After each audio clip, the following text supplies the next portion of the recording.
Hello, and thank you for joining this edition of our Dean's Dialogue. My name is Byron Hughes, and I serve here at the University of Tennessee as Assistant Vice Chancellor and Dean of Students. This series, as you know, has been designed to invite you into a conversation I get to have with a colleague, either here on Rocky Top or beyond, about a special topic, program, or intervention that will help you best support your students. I believe we measure our success by the success of our students, which means the more equipped we are to come alongside you as family members and lock arms to help your students, the stronger likelihood that they will experience increased moments of student success, well being, and belonging. For today's dialogue, I am joined here by Dr. Lori Hart. I'm going to let her tell you more about her journey, but briefly I'll share that Dr. Hart is a renowned educator, speaker, and advocate, celebrated for her engaging and authentic approach to leadership, relationships, safety within communities, and personal growth. With a career dedicated to inspiring individuals and communities, Dr. Hart combines humor, insight, and research based strategies to spark meaningful change. Known for her expertise in collegiate life, leadership development, and interpersonal communication, Dr. Hart has worked extensively with universities, organizations, and professional associations across the country. She is a sought after keynote speaker whose presentations resonate with diverse audiences, offering practical tools for building connections, fostering resilience, and cultivating inclusive communities. In addition to her work on stages across university campuses, she is also a strategic thinker, helping organizations align philosophy, policies, procedures, and education strategy. A passionate champion of empowerment and self discovery, Dr. Lori Hart has left an indelible mark on countless lives, earning her a reputation as a thought leader and trusted guide in the journey toward personal and collective experience. And I'm delighted to have this conversation with Dr. Hart, who also happens to be a involved parent of three current students, one of which happens to work for me. Dr. Hart, welcome to our Dean's Dialogue. Thank you. I'm happy to be here. I feel like I should be on stage now with a camera or something, but appreciate it. Well, we got you on camera, but you're sitting, so I Yes, think I'm it good, sitting. right? Yeah. Okay. Well, to get us started, Dr. Hart, tell us a little bit more about yourself and your journey towards this point. Okay, so I'm going to take you back on my journey a little bit as I think about kind of what got me here, looking at all of you. I went to college. I had the opportunity to go to college. I was the fourth kid out of four, so my parents were really happy when they got me out of the door. And college for me was difficult. The first year was difficult. I'd probably say the second year was difficult. It took me a minute to find my place in space. And so while that was happening, there were other transformational things happening in my life as well. And if you've had a transformational college experience, first piece of advice, parents, that doesn't mean your child is going to live that same lived experience. It's just everybody does it differently. So while I was in college, I was also working as a camp counselor in the summer, and everything in my life comes back to probably those summers working as a camp counselor, because that's where I think I understood community. I understood how to build community. I understood gaining my confidence. And so it was just that piece was happening at the same time, and I was applying it to college. And so along about junior, senior year, I get very involved. I was sorority president. And that was kind of merging my camp counselor with my army father, my army brat in me. I was like, I love living in a community. I love community. I love what colleges do. And that really, by senior year, I was like, ta-ta, I want to work in higher education. I want to work on college campuses. I want to work with college students. And I will say what has always driven me when I look back on those years, I have always been fascinated by student safety. It is something that even sitting at 18, when I was told, if I'm attacked, crawl to a blue light, because that's for any of you listening, if you were in college in the 80s and 90s, that was the message. Mhm. So I was fascinated by student safety then. I'm still fascinated by it now. I'm fascinated by 18 to 22, that we give them this experience without fully developed brains and we like say, go for it. And so that's driven some work on college campuses. I worked for a men's national fraternity for 17 years doing risk and prevention. Along the same time, I was heavily traveling across the country speaking. And today I'm still speaking. And for the last 8 years, God, just is a blur.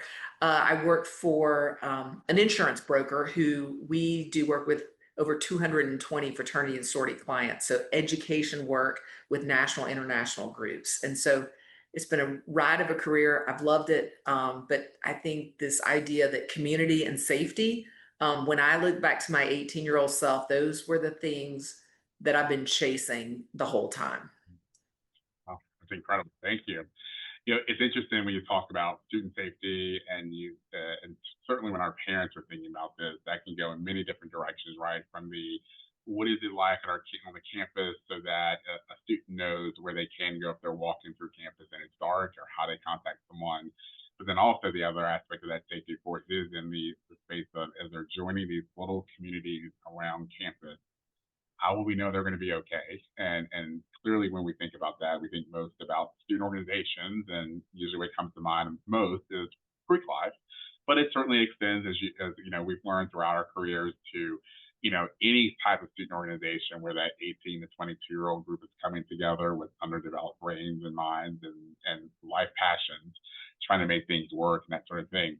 So when we think about that, kind of that number one issue, certainly in student organizations, hazing is the thing that typically comes to mind the most. And I think a lot of the families that are going to be viewing this are going to be some of our families of, new balls, whether that be a first year student or a transfer student coming into this type of experience for the very first time. So that thing called hazing has obviously been around for a very long time. And I know that a lot of different people may have different thoughts and definitions and understanding of what hazing is. And maybe it's based off of where they were as a student, if they went to college, or what they see when they watch the news or look on the internet. But from your perspective, currently, what is the state of hazing experiences within Greek life and beyond? And are there any trends that you're noticing across the country? You were talking, and I was like, I want to say this and this. And then you asked me a different question. So, is hazing still happening? Yes. Is the research supporting that? Yes. Is it everywhere? No. Do you need to be self-aware that when your student, your member, your child, is joining a club, an organization, a group, do you need to be in active conversations with them? Absolutely. So some of the trends, that we are seeing in December of last year, President then Joe Biden on December 23rd signed the first federal hazing law.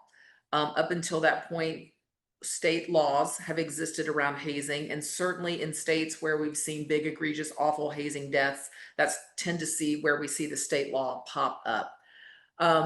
There were enough parents who joined together, who started lobbying, who had lost their sons and daughters to hazing, which is a terrible group to be in, and I know many of them, but they allowed that passion, that purpose to kind of move through the legislative branch and really put some ownership into the university level of defining hazing, transparency reports, having kind of one standard definition.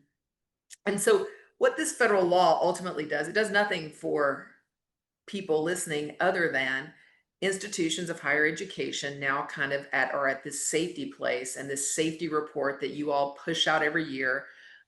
Hazing is going to be a part of that. The transparency report is going to be on the website. So one of the trends is, I would say, is increased transparency, increased education at every level of higher education. That's one. Hmm.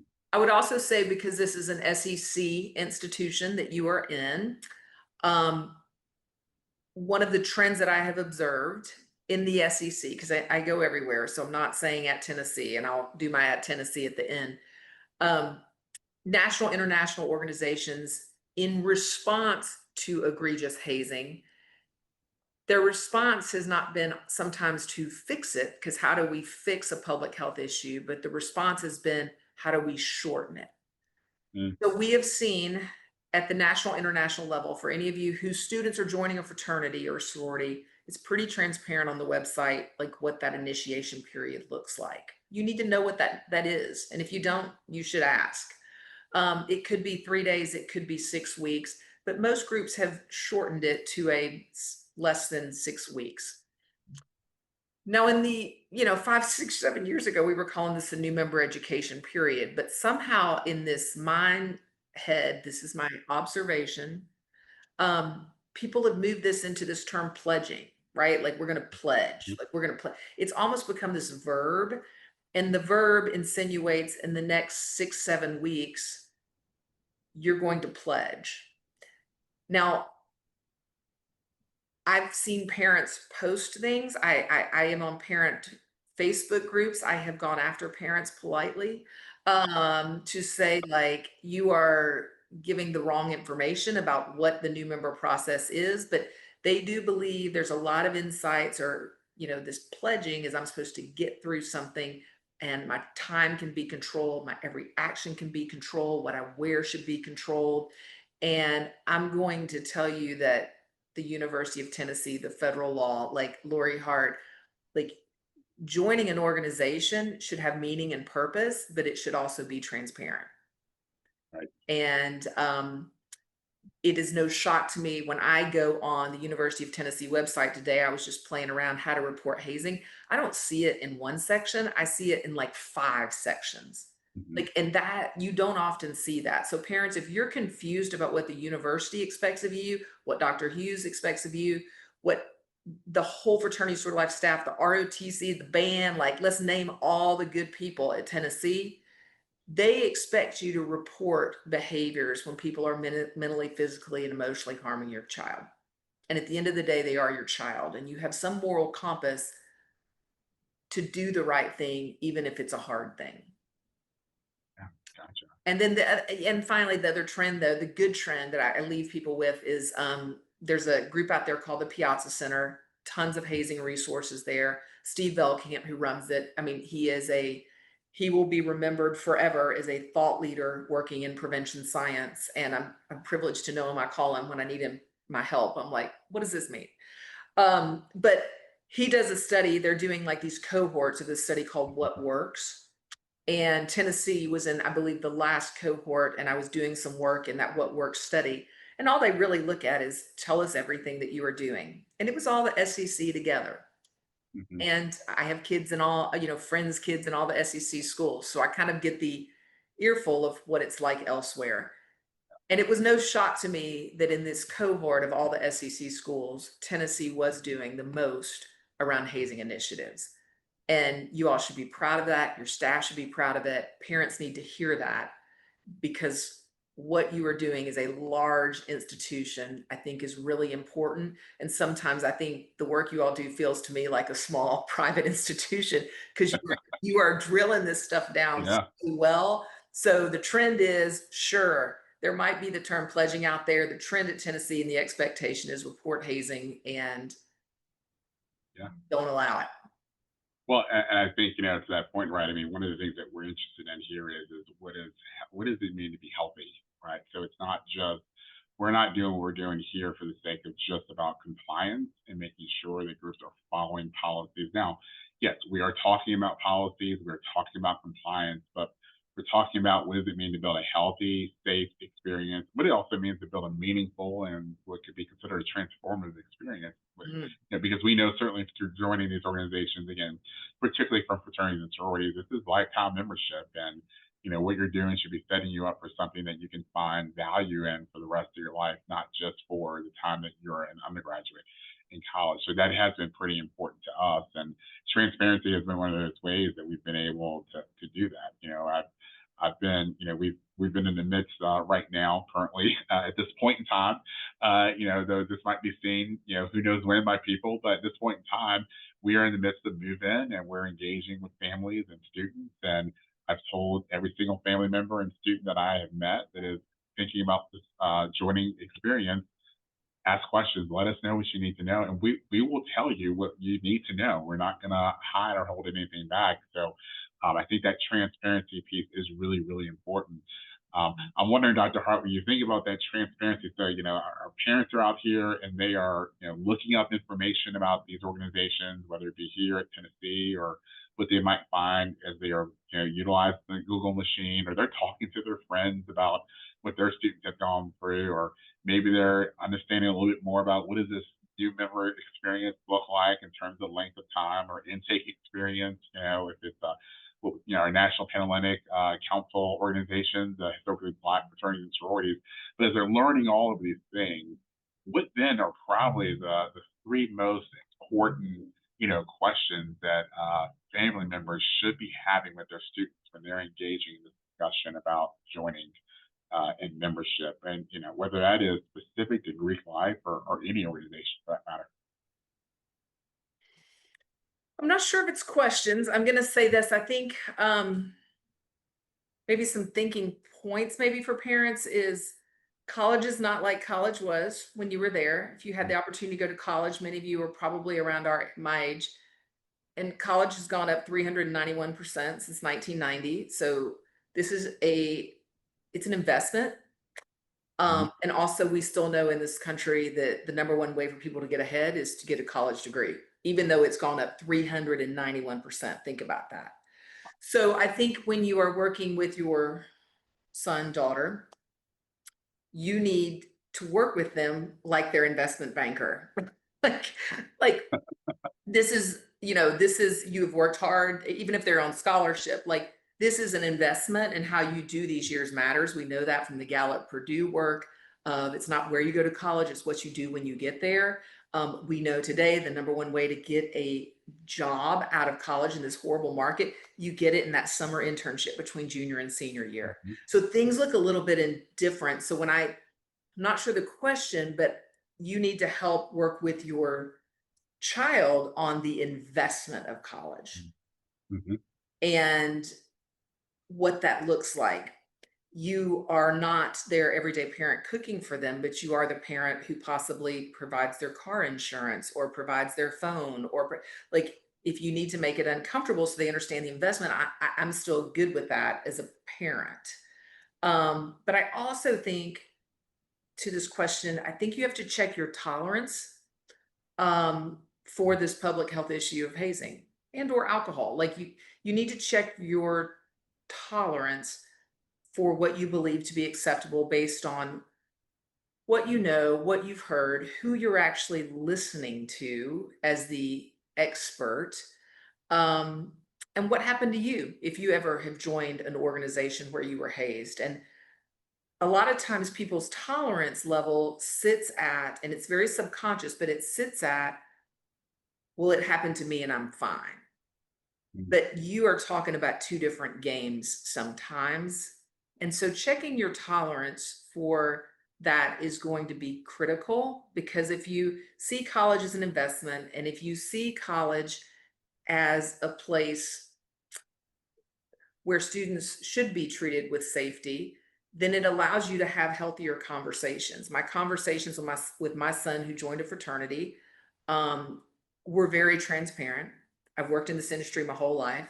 I stand on stages and I tell students and I tell adults and I tell volunteers the same thing. I believe in safety and I believe in this space of relationships. Harvard research backs that up. Like, there is so much research that backs up this idea. When we bring people together and when we treat them with dignity and respect and keep them safe, they feel that love and belonging, Maslow's hierarchy, that goes straight into Harvard research, longest study ever done on what makes a good life. And people need people. And the gist of the relationship, the gist of how this works is good relationships. So good relationships keep you healthier and happier longer. Social connections are good for you. So if they want to join an organization, what's your tolerance? Mhm. Are they able to be transparent with you? Because if at any point your son, daughter is not being transparent in the process, I'm going to say we have a problem. I'm also going to say this: fraternities and sororities aren't perfect. And sometimes the problem is you have an organization of 200 people, it might be two people causing the problems. But if you're not willing to speak up, then the organization cannot deal with the two people. And if those two people get power and they become 20 people, then I can assure you those 20 become 50 and that organization is going to get shut down. So understanding the transparency piece of this and asking them questions, calling them. And if they're like, I can't see you or have dinner with you because which I hear that at other schools, this is not what Tennessee expects. This is not what the staff expects. Like, so I'm not sure there's questions, but I am going to say check your moral tolerance. I am going to say expect safety and expect like this idea of connection. and know that this is an investment, and the fraternity or sorority should be complimenting. If we're just talking about that, ROTC should be complimenting, the band should be complimenting, football, sports should be complimenting. Right. Like this is an add-on to why we are actually in school. I want to touch on something you said about public health issue. You've used that phrase a couple of times. And I think it's important maybe to dig into that a little bit for our families, because oftentimes we may think of something like hazing as just this thing that happened. Maybe it's a pretty, and maybe it's a simple thing to eradicate, right? It's a simple thing to say no to. It's a simple, simple. Tell us a little bit more about this idea of hazing being a public health issue, and then what that also then means for the complexity of the experiences that their students are going to be going through as they consider joining an organization. Yeah, I heard someone one time say, "What's the hardest part about being a student leader?" And it's almost, I think, at this, even the students said it. Like, I'm expected to solve a public health issue, and I was like, "That's brilliant." Mm. Because when we think about public health issues, these are the things that cause problems at every level of our existence as they're in the United States. And so, public health issues that Dean Hughes has to deal with, parents, are things like alcohol, hazing, sexual assault, assault and battery, racism, sexism, homophobia, um, suicide. Like, all of these things are bigger problems than just exist in the college world. And so I use the term public health issues because it isn't just synonymous at this sitting in Knoxville, but it is a piece that sits in the public world. And I think that is the hardest part about higher education is it takes a lot of work and effort and prevention and science and energy to move the needle on these big egregious challenges and issues. Yeah, I think it's very important because I think sometimes there's this idea that it's just so easily solved, right? That there's a simple solution to this complex challenge, and there isn't. And the fact that our students are experiencing hazing at younger and younger ages, sometimes they're coming in with an expectation, right, that they will go through something. Right? No one has the expectation that they are going to lose their lives. No one ever has that, expectation. No one who's lost their life has ever probably entered into an evening with an organization thinking this is going to be the thing that happens, right? But everyone has some expectation. I'm going to go through something, and so in so many ways, once they arrive here, if it's 18 or 19 that we're seeing them, and 18 or 19 is when they're starting to join an organization, there's a chance that they have already been through these types of rites of passage experiences, and then there's what social media says is what should happen, and then what they hear passed down from friends, sometimes from parents, right? About what they should expect, and they come in maybe with unfortunately a higher tolerance for willing to go through some things, right? Yeah, yeah.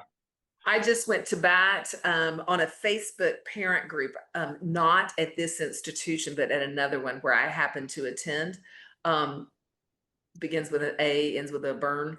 Um, and there is a mother's group there that has just gone rogue. They've gone rogue.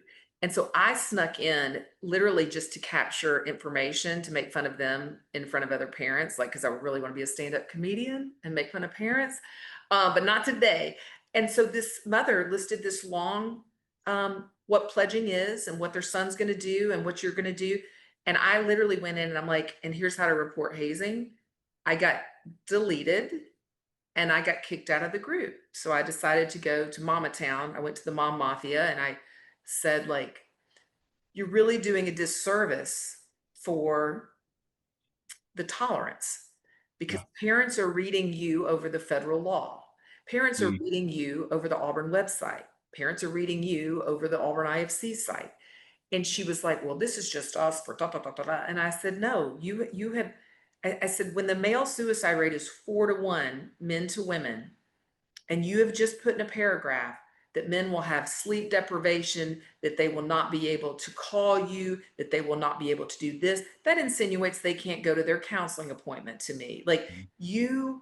if that's what parents read and that becomes the normalcy, that's what they're going to tolerate with their kid. Yeah. And then she said, like, well, it sounds like you should have your own Facebook group. I'm like, ma'am, I have my own platform and I'm about to do a webinar and talk about you. didn't say it's kind that. of funny. You, I didn't mean to say that, but I was like, I know this is gonna come up because it's so fresh and I'm so pissed off at this woman. well, you brought up you told a story to me one time about going to a football game at another institution, not ours, where some folks were kind of saying, "Oh, so cute to see the young men, in their blazers and their ties, standing out at this football game in probably 95-degree weather." And everyone is just loving it and appreciating it. And in that space, you had to essentially kind of call out and call in some people to the idea of, no, that's hazing, right? That is hazing. That is not the hazing, right? That has them sitting in a basement someplace doing wall sits and all sorts of other things. But that is actually hazing itself. And so that's a very interesting place, I think, to be able to be in when you're constantly probably having to engage in new battle with some parent experience of how they went through this and again their tolerance level for it and what's okay, and then to say, well, that's cute and that's okay, not recognizing that there's probably a continuum of things that are happening here, and that's probably an indication, potentially not always, but that might be an indication that something is not safe in that experience. And we all want rites of passage. I mean, and Right. that same, like you in the fall for you parents, like you'll watch SEC games now and go, what is that gaggle of people in navy blazers? And you'll see it in some SEC places. It's 95 degrees. They're required to wear a blazer. They're required to stand up. Like none of these people work for Navy Blazers companies and are going to go out and do Navy Blazer work. Like there has to be a point to what we do. And I don't mind a rite of passage. I don't mind understanding the history of an organization. I want to feel connected to that. But any of you who have a connection to a faith, the Masons, the Rotary, Junior League, you all know that that relationship doesn't happen in a 6-week period. It happens over the course of time. And so, their connection to a ritual, morals, values, like I know in this generation, it's hard to get there sometimes, but all we're really trying to get them to do, and I say this to fraternity men, sometimes they just stare at me. I'm like, we just need y'all to come together and like each other and see each other for who you are. Like that's it. Like that's it. And yeah, I mean, that's it. And full transparency to parents out there. My son, before he came to Knoxville, he was dropped off at the United States Coast Guard Academy by me and his dad. And it was a different drop off. Like he wanted this military path. He loved Tennessee. He loved ROTC, but he got in this academy, and I think, was like, I want to do this, and I was thrilled by it.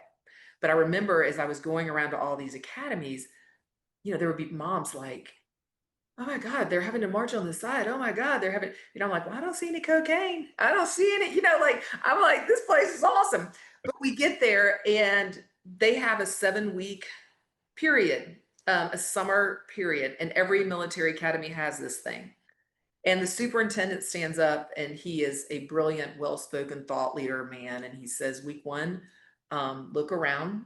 And we're all looking around. He's like, some of your kids will be medically disqualified, to which I looked at everyone, not looking internally, thinking this was about to happen to my child.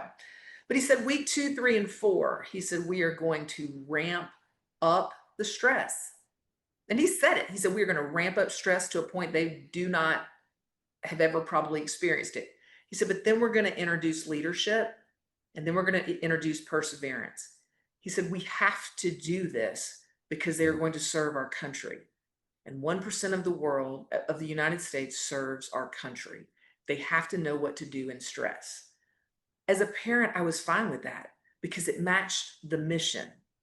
Mm, mm, And so when you think about what your child is joining, I know what Braden's doing in ROTC is different than what he does in Sigma Nu, and it should be, because over here he will be a commissioned officer. Over here, he will be a good fraternity man.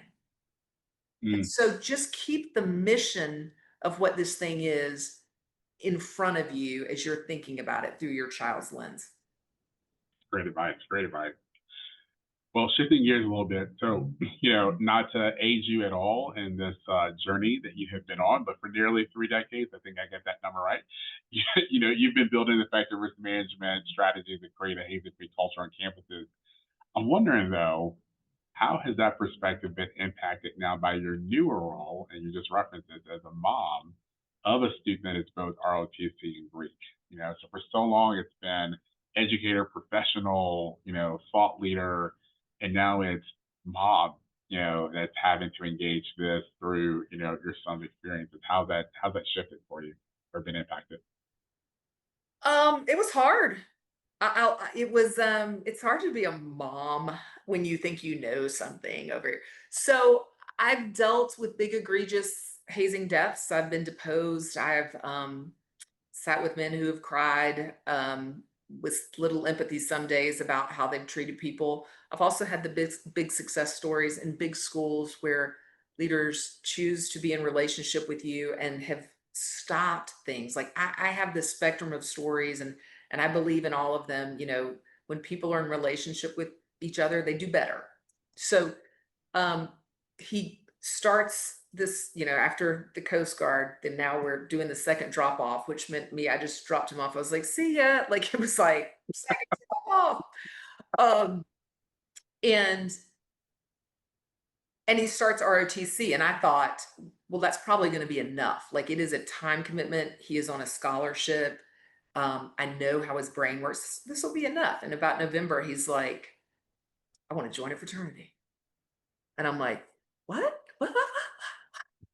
And I literally was like, we're on a full scholarship, like things are going well. We had a rocky start to college, like, and he kept going, and then he signed himself up, he paid his own way. And, he's traveled with me my whole life. He's sat in the stages, he's seen the fraternity stuff. So it's not, he knew where my fears came from. He also knew where my love came from. And I told him, I said, my only piece of advice is join a fraternity where there's ROTC presence. Because if they understand that, you'll be fine.